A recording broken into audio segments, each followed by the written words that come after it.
პოლიტიკა, შესაძლებლობები და გამოწვევები, მნიშვნელოვანი ეკონომიკური მოვლენების კომპეტენტური ანალიზი და განსხვავებული მოსაზრებები, ყველაფერი რაც ეკონომიკას, ბიზნესს, ფინანსებს და ჩვენ გვეხება.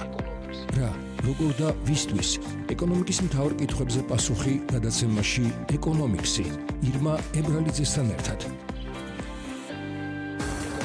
ქართული ღვინის მარკეტინგული სტრატეგია იცვლება, რაწერია განახლებულ სტრატეგიაში, როგორ აპირებს ღვინის ეროვნული სააგენტო ქართული ღვინის ცნობადობის კიდევ უფრო გაზრდას, ახალ თუ უკვე ათვისებულ ბაზრებზე განსხვავებული პოზიციონირება. დეტალები დღეს გადაცემაში, პირდაპირ ეთერშია გადაცემა ეკონომიქსი, სტუდიაში ჟურნალისტი ირმა ებრალიძე მუშაობს. გამარჯობა, დღეს ამ თემებზე ჩვენი გადაცემის სტუმარია ღვინის ეროვნული სააგენტოს თავმჯდომარის მოადგილე დავით ყემალაძე.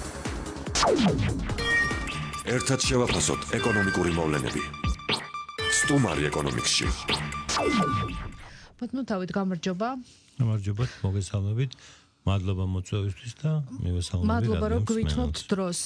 როგორც აღნიშნე შესავალში, ან როგორც ჩანს დადგა დღის წესრიგში, რომ ღვინის ეროვნულმა სააგენტომ გადახედა სტრატეგიას გადახედეთ თუ მთლიანად შეიცვალა? ანუ რატომ დადგა ზოგადად დღის წესრიგში სტრატეგიის შეცვლა? არ იყო საკმარისი ის, რაც გეცდებოდა. კი ბატონო, რომ განმარტოთ, ეს მოიტანა დრომ, არაფერი რადიკალური ცვლილებები აქ არ არის, უბრალოდ მეტად ფოკუსირდება ის სეგმენტები ბიზნესისა, სადაც შეიძლება მეტი სარგებელი ვნახოთ და ამ 25 წლის განმავლობაში, რაც საერთაშორისო ბაზრებზე ასე თქვა წარმოებული საკომუნიკაციო პირველ რიგში და სხვადასხვა კამპანიები გაიმართა, შესაბამისი ასე თქვა შედეგით თან გამომდინარე, რომლებიც საბოლოო ჯამში, რა თქმა უნდა, ქართული ღვინის ექსპორტთან მივდივართ, აისახა პატარ-პატარა დაზუსტებები მოხდა, თუ შეიძლება ასე ითქვას. ეს უფრო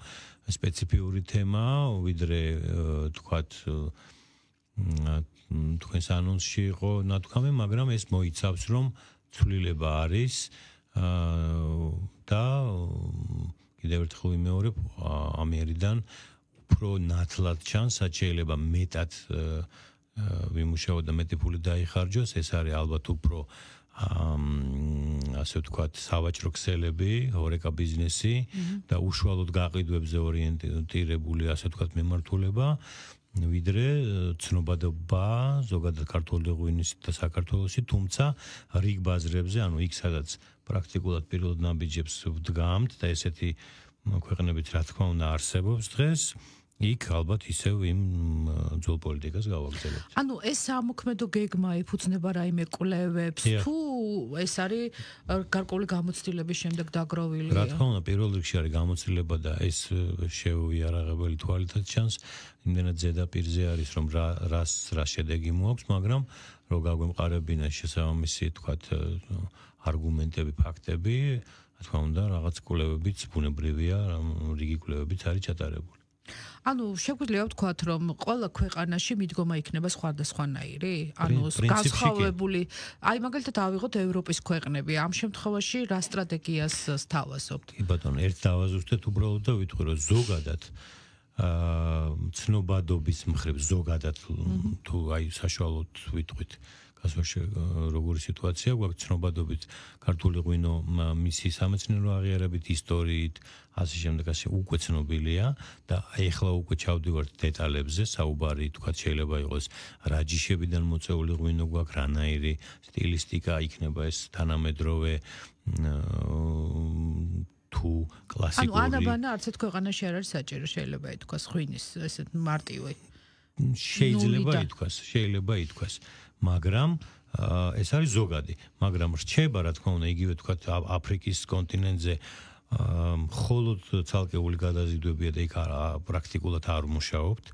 ასევე ვიწყებთ მუშაობას სამხრეთ ამერიკაში, რასაც რა თქმა უნდა კულტურა აქვს ღვინის ყურძნის მოწევის და ღვინის წარმოების, მაგრამ ჩვენი მხრიდან აქ საინტერესო იქნება მუშაობა ზუსტად ცნობადობის და ქართული ღვინის მიმართ ცნობადობის ამაღლებაზე და აი დანარჩენ ტრადიციულ ბაზრებზე ანუ ევროპაში, ამერიკაში, უკვე შეიძლება ითქვას აზიის ქვეყნებში, უკვე აი ეს ცვლილება, რაც თქვენ ბრძანეთ, ახსენეთ ანონსშიც, ეს ზუსტად ამასთან გვაქვს საქმე. ანუ მაინც როგორ კარგით, აი ავიღოთ მაგალითად ნებისმიერი ევროპის ქვეყანა, პოლონეთი. აქ ამ შემთხვევაში რა სტრატეგია იცვლება, რა შეიცვლება, რა იყო და როგორ იქნება? ჯობია რომ ავიღოთ ორი ქვეყანა, მაგალითად ევროპაში შევადაროთ ორი ქვეყანა სიტყვაზე შეიძლება, ხეშად მაგალითად საფრანგეთი და მაგალითად პოლონეთი, რაც თქვით. პოლონეთში არის აბსოლუტურად სხვა ეგრეთ წოდებული მდგენელები, სადაც როგორც ისტორიული მეხსიერება აქვს ამ ქვეყანას ქართული ღვინის მიმართ, ასევე პოლიტიკური ლოიალობა აქვს, ხარს გვიჭერენ, ჩვენი მეგობარი ქვეყანაა და რა თქმა უნდა ეს ყველაფერი განაპირობებს იმას, რომ ასე ვთქვათ პოზიტიურ მუხტზე ამ ბიზნესმა აწარმოოს თავისი გაყიდვები.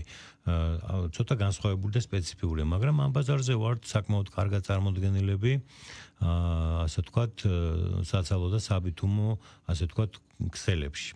აქ საუბარი არის, რომ შეიძლება მოუმატოთ აქტივობას ჰორეკა ბიზნესთან და დანარჩენი თქვათ აქ ყველაფერი რიგზე, იმიტომ რომ პოლონეთი ყოველთვის რჩება. ამას რაც შეეხება ჰორეკას სექტორს ადრე არ აკეთებდით? კი, ვაკეთებდით, მაგრამ ამას ჰქონდა რაღაცა სიტუაციური, ასე ვთქვათ, და რაღაც კონკრეტული წინადადებიდან გამომდინარე, ან რაღაც საერთაშორისო, ვთქვათ, გამოფენა იქნება თხოვნიძება, მონაწილეობა, მაგრამ ახლა უფრო ალბათ დავაზუსტებთ ამ მიმართულებას და დავამთავრებ პოლონეთთან მიმართებას, პოლონეთზე საუბრობდით. პოლონეთი რჩება კვლავაც, ასე ვთქვათ, პირველ ხუთეულში, სადაც ქართული ღვინო ესე წარმატებით იყიდება.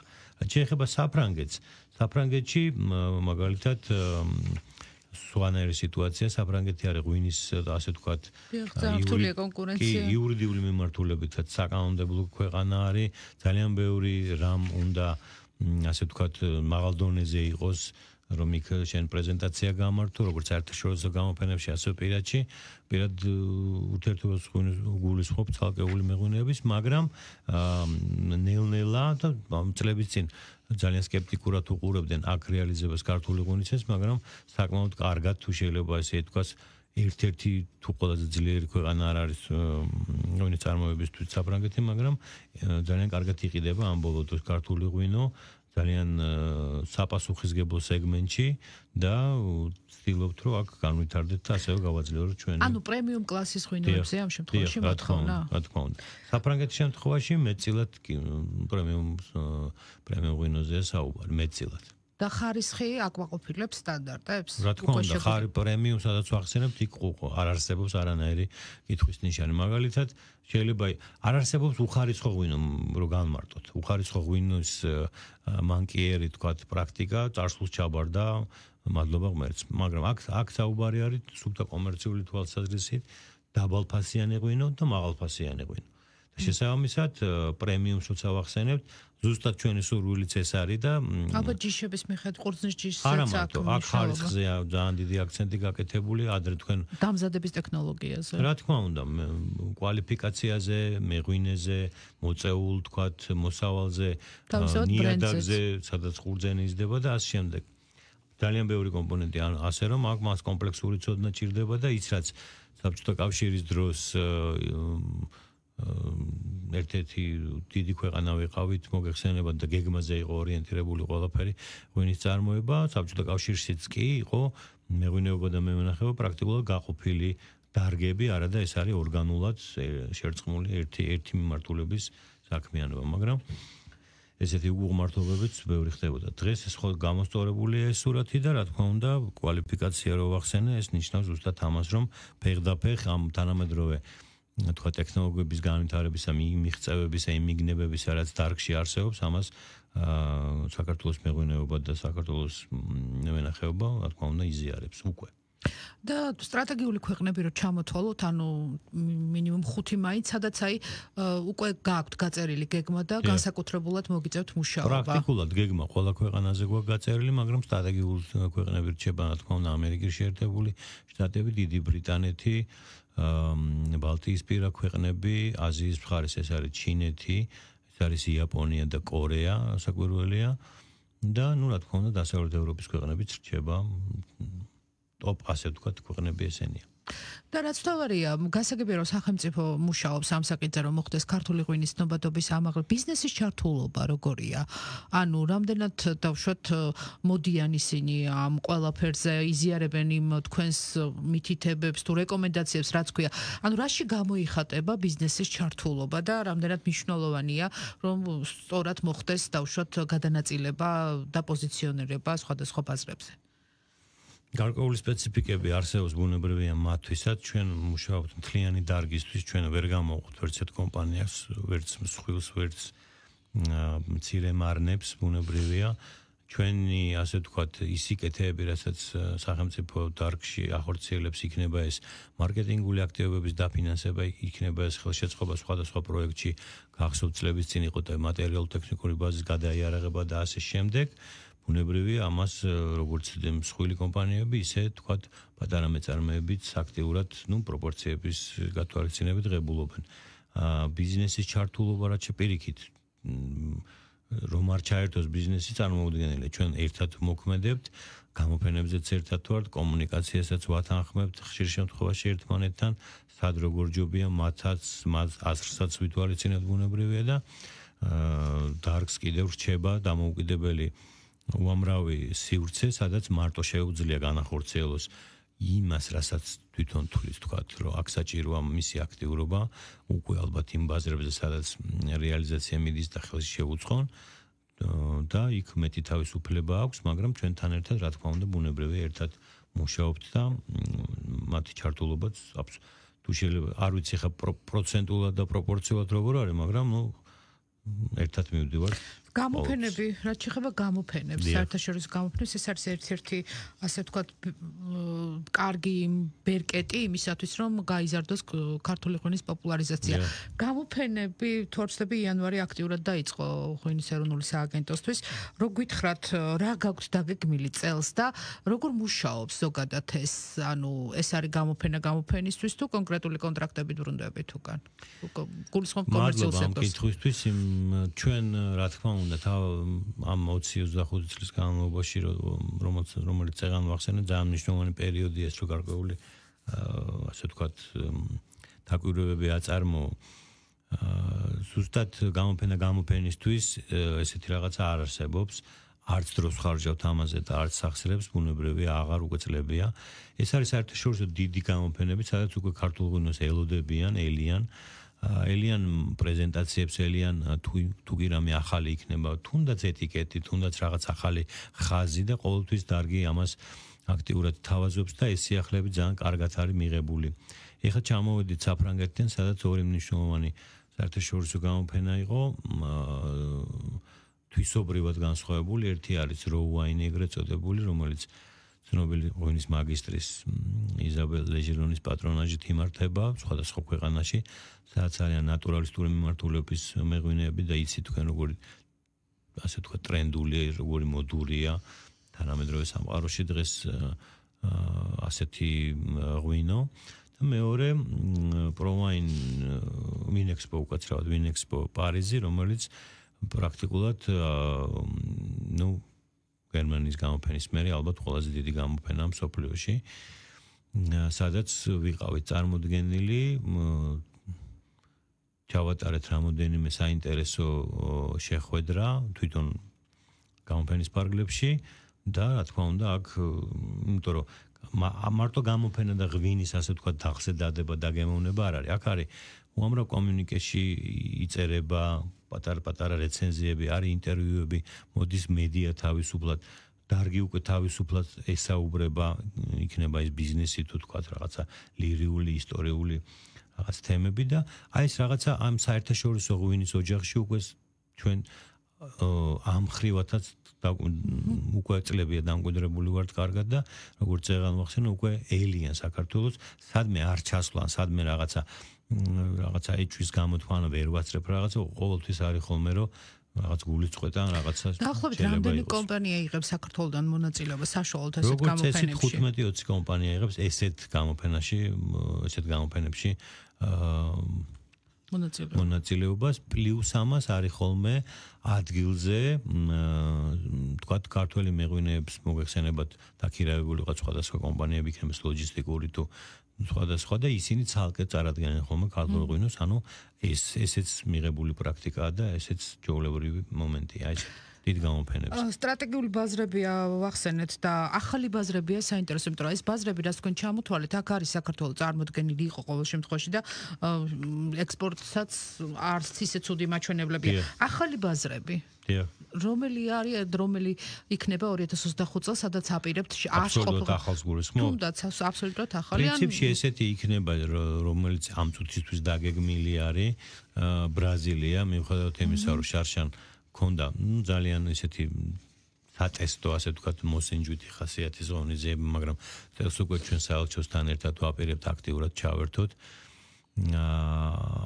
ძალიან დიდი ქვეყანაა, ძალიან ხოთა შორის ღვინის კულტურა საკმაოდ აქ და რაც თავარია მოქცეულია ბრაზილია ისეთ ქვეყნებში, რომელიც ეგრეთ წოდებული ახალი ღვინის ქვეყნებს წარმოადგენენ, ეს არის ვთქვათ ჩილე, არგენტინა და შესაბამისად თვითონაც და ეს მეზობელი ქვეყნები მშვენიერ ღვინოს აწარმოებენ. ძალიან საინტერესო მარკეტინგული თქვათ პრაქტიკები აქვთ. საერთაშორისო ბაზარზე ფეხის მოკიდების თვალსაზრისით და თუნდაც ამ გამოცდილების გაზიარებით, ნახვით, დაინტერესებით ჩვენი ასე ვთქვათ ამ ბაზრებზე და კონკრეტულად ბრაზილიის ბაზარში შესვლა ძალიან საინტერესო და წელს გვეგმავთ მივიღოთ 2 თუ 4 წლები ჯერჯერობით ყოველ შემთხვევაში 2 ერთი გამოფენაზე და ერთ ვთქვათ პრეზენტაციაში მონაწილეობის მიღება. რომელიც ასევე ღვინის კულტურა იქნება და არა ლოკალური. აი ბრაზილიაში ღვინის კულტურა როგორ არის? ანუ ევროპული ქვეყნები დაუშვათ არიან შესულები, ანუ ათვისებული აქვთ რაღაც გარკვეული სეგმენტი. მე არ ვიცი რას ნიშნავს მათთვის ათვისება, ანუ მუშაობენ ეს ქვეყნები, ბუნებრივია იზრდება, ასე ვთქვათ, მათი ღვინის გაყიდვებიც და შესაბამისად აქ არის ბრაზილიაში არის საკმაოდ მნიშვნელოვანი მხარე, რომელიც აქტიურად არის მევენახება მეღვინეობით, ასე ვთქვათ, მრავალი წელია უკვე, მრავალი წელი წარგულისხმობ 5-10, შეიძლება ითქვას საუკუნეები არის, გარკვეული ტრადიცია აქვს ამისი და ზუსტად იქ ვაპირებთ რაღაცა ჩასვლას და გაცნობას, პირველ რიგში გაცნობას და მერე უკვე საერთაშორისო გამოფენებში მონაწილეობის მიღებას. როგორ ფიქრობთ, ქართულ ღვინოს ნებისმიერ საბაზრო სეგმენტზე შეუძლია კონკურენციის გაწევა? ნებისმიერ საბაზრო სეგმენტს გეტყვით ჩვენი ასე ვთქვათ სანუკვარი ოცნება არის და ღვინის ეროვნული სააგენტოსთვის და ალბათ დარგისთვისაც ძალიან მნიშვნელოვანია რომ კატეგორია ქართულმა ღვინომ დაიკვიდროს საერთაშორისო ბაზარზე თავისი სახელი და ადგილი. ეს არის კატეგორია. ეს რას ნიშნავს? აი როდესაც თქვენ თქვათ საერთაშორისო აეროპორტში მოხვდებით ან დიდ სუპერმარკეტებში ყოველთვის არის იქ ადვილად რო გაერკვეს თქვათ მომხმარებელი გაიქულიოს გზა. იქ არის ჩვეულებრივად იტალიური ღვინო, ესპანური, ფრანგული, ასევე წერან ვახსენე და არის მინაიდან ბევრი ესეთი ქვეყანა ახალი ღვინის ქვეყნები, ეგრეთ წოდებული ახალი ღვინის ქვეყნები, სადაც არის თქვათ ავსტრალია, სამხრეთ აფრიკა, იგივე თქვათ ავსტრალია, არგენტინა. რას ნიშნავს ახალი ღვინის ქვეყნები? ქვეყნები, რომლებმაც ახლა დაიწყეს ეს კულტურა ახლა შევიდა. ქვეყნები, რომლებმაც აქტიურად დაიწყეს აქტიური მარკეტინგი და საერთაშორისო ბაზრების დაკავება პრაქტიკულად მე-20 საუკუნეში და ეს გრძელდება. იმიტომ რომ მოგეხსენებათ გარკვეული პრობლემები იყო ტექნიკური, ლოჯისტიკური და აი ზუსტად მე-19 საუკუნის ბოლოდან იწყება ექსპორტის დიდი თქვათ მოცულობების ძირითადად ევროპა იყო ამის ყველაფრის მომარაგებელი, მაგრამ გაცვლა-გამოცვლა და აქტიური თქვათ ლოჯისტიკა აი თქვათ მე-20 საუკუნეში განვითარდა და სამ ინდუსტრიამაც ზოგადად მიუჩინა ესეთი ტერმინი ახალი ღვინის ქვეყნები. იგივე თქვათ ახალი ზელანდია არის კუნძულოვანი ქვეყნები ძალიან საინტერესო პროდუქტები და ასე შემდეგ. მაგრამ ჩვენ ცნობიერების თვალსაზრისით საქართველოს და ქართული ღვინო არ ხვდება ამ კატეგორიაში მიუხედავად იმისა, რომ ტექნიკურად, წმინდა ტექნიკურად ესე გამოდის, რომ ჩვენც ვართ ახალი ქვეყნის ღვინის წარმომადგენლები ზოგადად სოფლიო ბაზრისთვის. თუმცა უძველესი კულტურა. მაგრამ ზუსტად ამაშია საქმე, რომ ის კვლევები, რაშიც უაღრესად დიდი დრო დაიხარჯა, ფინანსები, უამრავი ქვეყნის რესურსი, რა თქმა უნდა, ჩვენი ქვეყნის მთავრობის, იგივე ჩვენი სამინისტროს, ღვინის ეროვნული სააგენტოსი და ძალიან ბევრი ადამიანის დამსახურებით მეცნიერულად დადასტურდა, რომ აგერ თურმე თქვენ რო არიცოდით, რა თქმა უნდა, ეს ისევ და ისევ ტოტალიტარულ საბჭოთა კავშირის პერიოდს უკავშირდება, დაკეტილი ქვეყანა ვიყავით და ეხლა ხდება ყველაფერი, ასე ვთქვათ. ანუ მაინც რა კატეგორიაში ვართ ახლა ჩვენ? ჩვენ გვაქვს ქართული ღვინის კატეგორია და სამკვიდრებელი მისაღწევი იმას, რომ ზუსტად მოთხოვნადი იყოს, დაფასებული იყოს და რაც თავარია ღირსეულად, ანუ სუბიექტურად კი არა, რომ მასე შეიძლება ყველა ქვეყანაც უნდა თავის ქვეყანა მხოლოდ, მაგრამ ჩვენ აშკარად და რეალურად ჩვენი ღვინის ხარისხიდან გამომდინარე ვართ იმის ღირსი, რომ კატეგორია ქართულმა ღვინომ, Georgian wine, დაიმკვიდროს თარო იქნება, მიმართულება იქნება თუ რაც იქნება, იქ თავისი ადგილი. რიგ ქვეყნებთან, რომლებიც უთუთხოდ წინ არიან, რა თქმა უნდა, ფრანგული, ესპანური, იტალიური და ასე შემდეგ ღვინოების გვერდზე. ანუ რომ შედიხარ დავშოთ იგივე დიდ სუპერმარკეტში, მომხმარებელმა თქვას, რომ უნდა ქართული ღვინო და არა ფრანგული. არა მარტო უნდა, არამედ აბრებმა, ფირნიშებმა, სარეკლამო, თქვა სხვადასხვა მასალამ მიუთითოს, რომ ფრანგულ იტალიურ და ასე შემდეგ ღვინოებთან ერთად არის ქართული ღვინო კატეგორია ქართული. აი, ახალი სტრატეგია სწორედ ეს იქნება, ის ერთ-ერთი შემადგენელი. თუმცა ამაზე ყოველთვის მუშაობდით და აი მთავარი მიზანი თუ კი რამე არის ღვინის ეროვნული სააგენტოსთვის ბაზრების დივერსიფიცირებასთან ერთად, აი ზუსტად ეს არის კატეგორია ქართულმა ღვინომ დაიმკვიდროს და ეს არ იყოს რაღაც ცალკეული ესეთი რაღაცა კეთილინება ვიღაცის და ასე შემდეგ მაგაზე დამოკიდებული დავიმკვიდროთ აი ამ კატეგორიაში ჩვენი ადგილი. ახალბაზრებთან დაკავშირებით ინდოეთიც ხო? ინდოეთზე ვიწყებთ მუშაობას, გარკვეული კვლევები გვაქვს, ალბათ რამოდენიმე ვიზიტი იქნება ინდოეთში, შევისწავლეთ ადგილზე, იმიტომ რომ ინდოეთიც როგორც ჩინეთი აბსოლუტურად განსხვავებულია მისი მოგეხსენებათ ჯერ რიცხოვნობიდან გამომდინარე და მე ძალიან ასე ვთქვათ პოლარიზებულია თუნდაც საზოგადოება ფინანსური თვალსაზრისით. რა თქმა უნდა არიან ძალიან მდიდრების, რომელიც ბუნებრივია მოიხმარენ ალკოჰოლს და ბუნებრივია მოიხმარენ თუნდაც ტრენდულ ასე ვთქვათ ღვინოებს. საერთოდ აზია მოიხსენებათ ყოველთვის უყურებს დასავლეთს და თუ კი რამე ხდება იქ პოპულარული და საინტერესო ბუნებრივია როგორც მოდის ინდუსტრია და ნებისმიერ სხვა შემთხვევაში ღვინოსაც ესე ბაზავენ. და გაჩნდა სურვილი და გაჩნდა თქვათ კულტურაში ჩდება უფრო სწორად ღვინის მოხმარების საინტერესო მომენტები და რატომაც არა ასეთ დიდ ბაზრებზე ჩვენ ძალიან გვაინტერესებს რომ იქაც თუ კი რამე იყიდება თუ კი რამე ღვინო არის ნებისმიერი ქვეყნის რატომ არ უნდა იყოს ქართული და პირიქით ჩვენ არა ვართ ან მასიური ღვინის წარმოებელი ქვეყანა მოგეხსენებათ და ჩვენთვის ხარისხი ძალიან მნიშვნელოვანია და ზუსტად იმ სეგმენტში შეგვიძლია ადეკვატური პასუხი გავცეთ, რაც იმ ბაზარზე, იმ ბაზრებზე იქნება მოთხოვნილი. საუბარი არის მაგალითად ამ შემთხვევაში ინდოეთი ახსენეთ, იმიტომ რომ იქ სვავს ძირითადად დარჩინებული ხალხი, მდიდარი ხალხი და პრემიუმ სეგმენტზეა. რა თქმა უნდა, რა თქმა უნდა.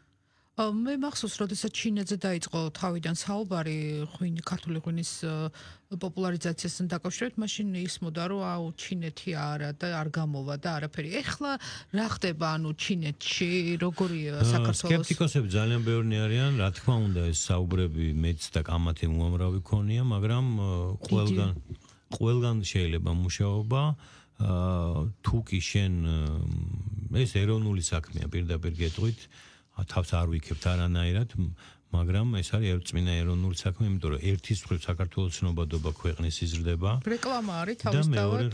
და მეორე, რა თქმა უნდა, ამ შემთხვევაში ღვინის, ასე ვთქვათ, პოპულარიზაცია, მით უმეტეს ჩვენ სათქმელი ძალიან ბევრი გვაქვს. ჩვენ ვიწყებთ ხოლოდ ზოგადი საუბრები, თორე ჩამოყავს მე ხალხი ვაჩვენებთ რა ჯიშებზეა საუბარი. ის რომ 525 მხოლოდ ენდემური ჯიში შეგვიძლია წარმოადგინოთ, ანუ აბორიგენული ჯიში, რომელიც საქართველოში ცხოვრობდა, საქართველოში დაიბადა და აქ თუ სადმე გავრცელდა, აქედან გავრცელდა. რომ აქედან მოწეული ღვინო ძირითადად ჩვენი სექტორი მუშაობს მოგეხსენებათ, თქმა უნდა, საერთაშორისო და უცხოური ჯიშებიც არის, მაგრამ რა თქმა უნდა, ქართულ ჯიშებზე და რომ ეს გემო უკვე უნიკალურია ამითი. ასე შემდეგ, ცნობისათვის იმას ვიტყვი, რომ მთელი ღვინის ინდუსტრია რო ავიღოთ, რა თქმა უნდა, ენდემური ჯიშების სხვა ქვეყნებსაც აქვს, მაგრამ რა თქმა უნდა, არა ამდენი, ხელზე ჩამოსათვლელი მხოლოდ. აი, მხოლოდ ეს სიტუაცია რო ავიღოთ, მთელი ღვინის ღვინის ინდუსტრია მაქსიმუმ 6-7 ჯიშით მუშაობს, როგორც წითლებში, ისე თეთრებში. და ჩვენ წარმოიდგინეთ, გვაქვს, რა თქმა უნდა, ამ წუთას სამწუხაროა და ვიტყვი, რომ სადღაც 10-მდე ჯიში არის, მაგრამ ეს კიდევ და კიდევ შეიძლება დავაბრალოთ იმას, რომ გარკვეული, თქვათ, იგივე ამ 70 წლიანმა ცუდმა პრაქტიკამ გარკვეული ცუდი ხარვეზები შეიტანა ღვინის ინდუსტრიის და ღვინის წარმოებაში, მაგრამ ნელ-ნელა დარგი უბრუნდება და იგივე თქვათ ჩიღაურას ასწელი მეურნეობიდან უკვე წლებია გაცოცხლა თუ შეიძლება ითქვას ისეთი საინტერესო მიმართულებები, რომელიც აქამდე არ იყო და ნელ-ნელა დარგი ამას ყველაზე მოთხოვნადი ღვინო რომელია? ნუ მაინც ჯერჯერობით ისევ საფერავი და ისევ რქაწითელი ალბათ. კი. და ასევე შიდა ბაზრებთან დაკავშირებითაც უნდა კითხოთ, იმიტომ რომ გარკვეული კონკურსებიც ხატდება თვითონ შიდა ბაზარზე საქართველოში, როგორ მოხდეს ღვინის, ასე ვთქვათ, უფრო პოპულარიზაცია. ეს ალბათ უფრო გათვლილია ტურისტებზე თუ არა? არა მარტო, ეხლა მოგეხსენებათ ძალიან ეხლა ის რო თქვა ბევრი რაღაც პათეტიკური და ჭკუის მასშტაბების სიტუაციაში ვარ გამოვიდე. ღვინის მოხმარებასაც აქვს თავის კულტურა. როგორც ამ შემთხვევაში როგორც მანკიერი, ისე თქვათ, ისეთი კულტურა, რომელიც ეს ადათ-წესები და ეს ათასრეულებით უკვე ჩვენს ქვეყანაში, ჩვენ საზოგადოებაში არსებობს. მაგრამ ეს ღვინის მიღებაზე გულისხმობ საუბარს. მაგრამ ღვინის მიღების პრაქტიკა, იგივე ისტორია, იგივე თქვათ ადათ-წესები აბსოლუტურად განსხვავებულია თუნდაც დასავლურ სამყაროში და ეს სინთეზი, ეს პრაქტიკის გაზიარება ძალიან საინტერესოა. ცნობიერების ამაღლება არა პირდაპირ ალკოჰოლის მოხმარებასთან არის დაკავშირებული, არამედ უფრო კულტურასთან. რა თქმა უნდა, კულტურასთან. პირველ რიგში ჩვენ რომ ვიძახით და გავდივართ და საზღვარგარეთ, რომ აი სამეცნიერო აღიარებები, აი ეს მიღწევები, აი ეს ყველაფერი ბუნებრივია ჩვენმა მოქალაქეებმაც უნდა იცოდენ, ნებისმიერმა ქართველმა უნდა იცოდეს, არა მარტო რაღაცა იამაყოს იმითი, რომ საქართველოს არის ღვინის სამშობლო, არამედ უნდა იცოდეს რატო არის, იმიტომ რომ ამას ჩვენ რა ვიცი, რაც დავიბადე ბავშვობიდან ეს მახსოვს, მაგრამ ისტორიულად, მეცნიერულად დადასტურებული ფაქტები უკვე, რომელიც უტყუარი არის და ამას უკვე მთელი ცივილური სამყარო აღიარებს, ეს ნიშნავს, რომ შენც გარკვეული პასუხისმგებლობები მოგემატა და უნდა იცოდე რაღაცები. აი, სახში დაყენებული ღვინოს პოპულარული ხდება, ხო, ამ ბოლო პერიოდში შიდა მოხმარებისთვის და მანდაც სახში დაყენებული ღვინოს მოყვარულები არიან და თუ არის ხოლმე კონკრეტული თქვა ტურისტული ჯგუფები, ღვინის ენთუზიასტები, რომლებიც ჩამოდიან და ეძებენ ზუსტად მცირე მარნებს ან სახში ეგრეთ წოდებულ ხო სახლის ღვინოს, რომელიც ასევე ძალიან საინტერესოა. განსხვავებული ტექნოლოგია აბსოლუტურად. ტექნოლოგია არ არის განსხვავებული, მაინც მივდივართ აი ქვევრთან ძირითად შემთხვევაში, მაგრამ არის თქვათ ისეთი ტექნოლოგიები, რომლებიც დიდ ინდუსტრიაში არ გამოიყენება და მაგალითად უამრავ საინტერესოს მათი გემოვნური თვისებები და თქვა ადგილზე აგემოვნებს ამას და ასე შემდეგ. რა თქმა უნდა, ეს პოპულარული იყო ყოველთვის, მაგრამ შედარება არ არის, როგორ გაიზარდა თქვა იგივე გახსოვთ თქვენ, რომ თქვა 20 წლის წინ ბოთლის ღვინოზე როგორი სკეპტიკური თქვა დამოკიდებულება ქონდა იგივე რესტორანში ან სადმე რომ შევიდოდით, ჩემი ღვინო, შემოტანილი ღვინო, სახლის ღვინო, ყოველთვის ეს ხშირად ისმოდა და ეს ბოლო წლებში აღარ არის ესე, რა თქმა უნდა, გამოსწორდა ყველაფერი. ან ვახსენებთ საუბრის დასაწყისში, ამაზე საერთოდ კითხვის ნიშნები აღარ არსებობს, უბრალოდ არის ჩვეულებრივად როგორც ნორმალურია, დაბალფასიანი ღვინო, საშუალოფასიანი და მაღალფასიანი. ეს მხოლოდ განსხვავება. ხო, ნუ ქართულ ღვინოზე ვისაუბრეთ და შემოსავლები 2024 წლის არის საკმაოდ შთამბეჭდავი. ყოველ შემთხვევაში მნიშვნელოვნად არის გაზრდილი და აქ არის ასევე სპირტი და სპირტიანი სასმელებით შესული, ხო? ეს ერთიანი სტატისტიკა მთლიანად და არის ქვეყნები, სადაც მაგალითად ღვინოზე უფრო მეტად მოთხოვნადია ქართული სპირტიანი სასმელები. ხო არის ასეთი ისინიც? მაგალითად ესეთი ქვეყანა არის და ძალიან საინტერესო მიგნება გვაქვს ჩვენ წლების წინ და ველოდებით საბოლოო ხელშეკრულებას თავისუფალი ვაჭრობის შესახებ რომ მოეწეროს და რატიფიცირდეს ეს ყველაფერი. ეს არის კორეა.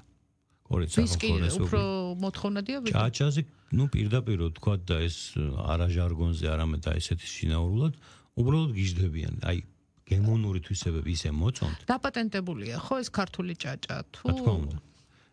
და მოგეხსენებათ ბუნებრივი პირობები ამ ქვეყანაში ისეთია, რომ 5-6 თვის განმავლობაში საკმაოდ ცივა. და ისინი ტრადიციულად მიჩვეული არიან, თქვა, თავიანთი მაღალალკოჰოლური, თქვა, სასმელების მოხმარებას. და თუ კი თქვა, ჩაგვაქვს ხოლმე და ხელს ვიმშვენებთ, ქართული ღვინით ბუნებრივია, ყოველთვის გვეტყვიან ხოლმე, რა თქმა უნდა, მეგობრობის და რაღაც გარკვეული ურთიერთობის ჭაჭა ხო არა გაქვთ და ეს ქართული ჭაჭა და გიждდებიან ისე მოწონთ. და რა თქმა უნდა, უბრალოდ ერთია რომ რა თქმა უნდა წელსაც რჩება კორეა და დარჩება ყოველთვის სტრატეგიულ ბაზრად ისევ და ისევ რიცხოვნობიდან გამომდინარე, მსხვილობიდან გამომდინარე, მაგრამ გადასახადები არის ოდნავ მეტი, შემთხვევაში კარგო პროდუქტებზე საგრძნობლად მეტი და ზუსტად აი ამისთვის და სხვა მრავალი, თქვათ, სიკეთისთვის არის ეს ექსპორტის გადასახადი. რა თქმა უნდა და ალკოჰოლს. და ზუსტად აი ამას ველოდებით, გარკვეული ეტაპები უკვე გაიარა ამ ქვეყნებს შორის ამ ურთიერთობამ და ალბათ სულ მალე გვექნება თავისუფალი ვაჭრობის ხელშეკრულება ამ ქვეყანასთან, რაც ჩვენ მეწარმეებს გაუხსნის ხელს, რომ მეტად იაქტიურონ, მეტად თქვათ მოძებნონ პოტენციური იმპორტიორები ამ ბაზარზე. ძალიან საინტერესო ბაზარი. და ბოლოს რამდენიმე წუთი დაგვრჩა, თქვენი მოლოდინი როგორია? ის რაც დავუშვათ, ისე განხორციელდა, როგორც სტრატეგიაშია გაწერილი და ხელი არ შეგიშალათ, მე ვგულისხმობ იგივე გეოპოლიტიკურ ვითარებას სამეზობლოში, თუნდაც რაც ხდება მსოფლიოში ახლა ეს სხვა თემა. აი როგორ ფიქრობთ, როგორ დაასრულებთ წელს? როგორ იქნება 2025 ქართული ღვინისთვის? სავარაუდო ნაწილი თქვათ ექსპერტებისა მე მგონია რომ მაინც პლუსით დავამთავრებთ, გარკვეული მატება გვექნება აუცილებლად ქართული ღვინის და ზოგადად ალკოჰოლური სასმელების ექსპორტისა, მაგრამ ციფრს ვერ მოგახსენებთ. მაგრამ გარკვეული ძალიან ავტორიტეტული სხვათა შორის ექსპერტები ამ მიმართულებით აღნიშნავენ, რომ იქნება კლება არა მარტო ქართული ღვინის ზოგადად ექსპორტის კლება, ძალიან უჭირთ და ძალიან განიცდიან ფრანგები მაგალითად ეხა ჩამოვიდი და ქონდა კერძო საუბრებიც, იმიტომ რომ მათი ექსპორტი და ზოგადად ღვინის წარმოება ცოტათი, მაგრამ მაინც მცირდება და ეს ძალიან არასასიამოვნოა მათთვის. მაგრამ ნუ ისე და ისე აი პოლიტიკური და ამ ბოლოს წარმოებაც მცირდება. ცოტა შეიძლება უმნიშვნელოდ, მაგრამ ბოლო წლებში ესეთი სამწუხარო ტენდენციები არის. მაგრამ ქართული ღვინის ექსპორტი იზრდება, სპირტიანი სასმელების ექსპორტი იზრდება და ჩვენთვის კიდევ ერთხელ ვიტყვი, არა ვართ ჩვენ მასიური ღვინის მწარმოებელი ქვეყანა, ესე იგი ტოპ 20-შიც არა ვართ ფართობით და მოწეული, ვთქვათ, მოსავლის რაოდენობით, მაგრამ ჩვენ გვაქვს უნიკალური ღვინო, ჩვენ გვაქვს უნიკალური გემოები, უნიკალური ისტორია, რომელიც არ არსებობს, რომელიც ანალოგიც არ არსებობს და ზუსტად აი ამ ყველაფრის წყალობით და შრომის, რა თქმა უნდა, ჩვენ აქ აუცილებელია კარგი მარკეტინგიც. რა თქმა უნდა, რომელიც ასევე ცოტათი, მაგრამ მაინც პოზიტიურად და გაზრდილია. ცოტა სუბიექტურად ვიძახი. დიდი მადლობა წარმატებებს გისურვებთ. ღვინის ეროვნული სააგენტოს თავმჯდომარის მოადგილე დავით ყემალაძე პასუხობდა ჩვენ შეკითხვებს. მე მომავალ ხუთშაბათამდე გემშვიდობებით, სხვა თემით და სხვა სტუმრით დაბრუნდები. მადლობა.